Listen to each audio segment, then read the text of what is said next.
terjadi di negeri ini. Pada bulan Februari hingga Mei 1998, terjadi pelanggaran HAM terberat di negeri ini, yang bahkan dilakukan oleh pemerintahnya sendiri. Kasus penculikan dan penghilangan paksa terhadap 23 orang penduduk sipil, di mana sebagian dari mereka adalah aktivis pro-demokrasi.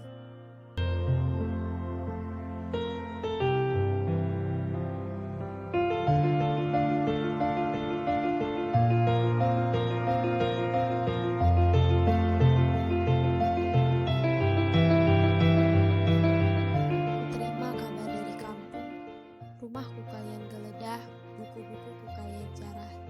Tapi aku ucapkan banyak terima kasih, karena kalian telah memperkenalkan sendiri pada anak-anakku.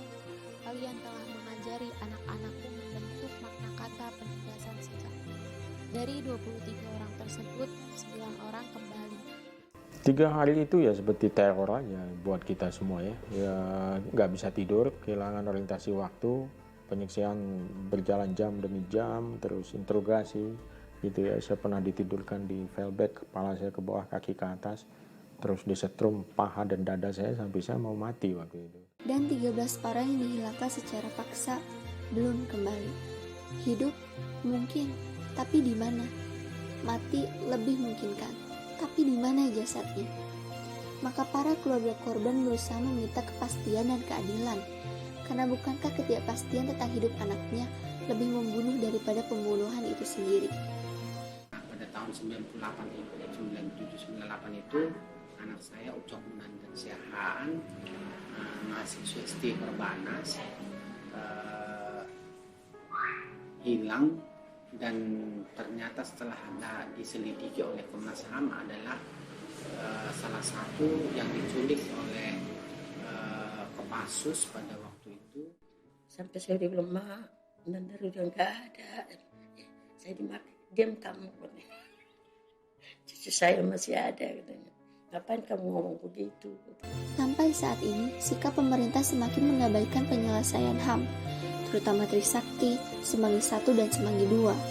Pemerintah terus diam menyikapi kasus-kasus pelanggaran HAM berat di masa lalu.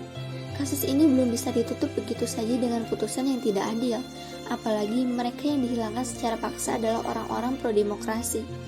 Perlindungan HAM harus ditegakkan sebagaimana instrumen HAM yang berlaku di Indonesia. Instrumen HAM diantaranya Instrumen Nasional HAM. 1. Undang-Undang Dasar 1945 beserta amandemennya pasal 28A hingga 28J. 2. Ketetapan MPR nomor 17 Romawi garing MPR garing 1998.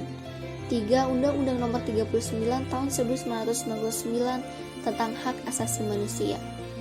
Keempat, Undang-Undang nomor 26 tahun 2000 tentang pengadilan HAM. 5. Undang-Undang nomor 40 tahun 2008 tentang penghapusan diskriminasi ras dan etnis.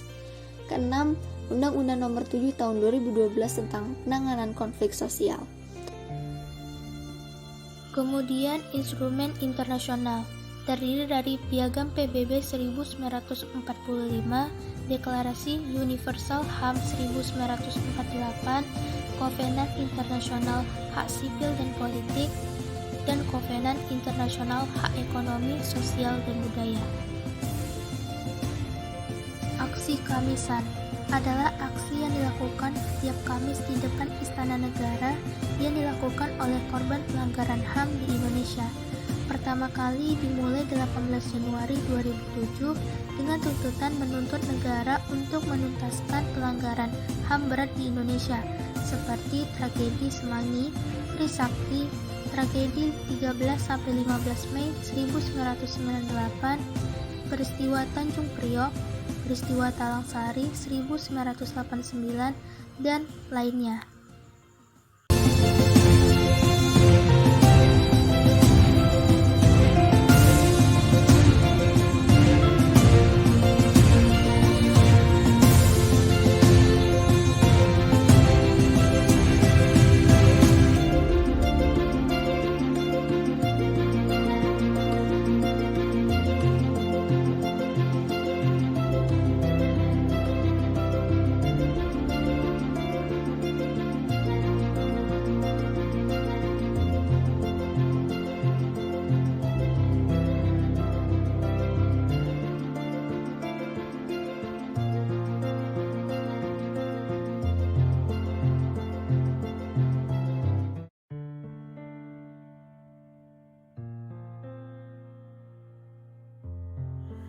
Pertama, jangan lupakan sejarah.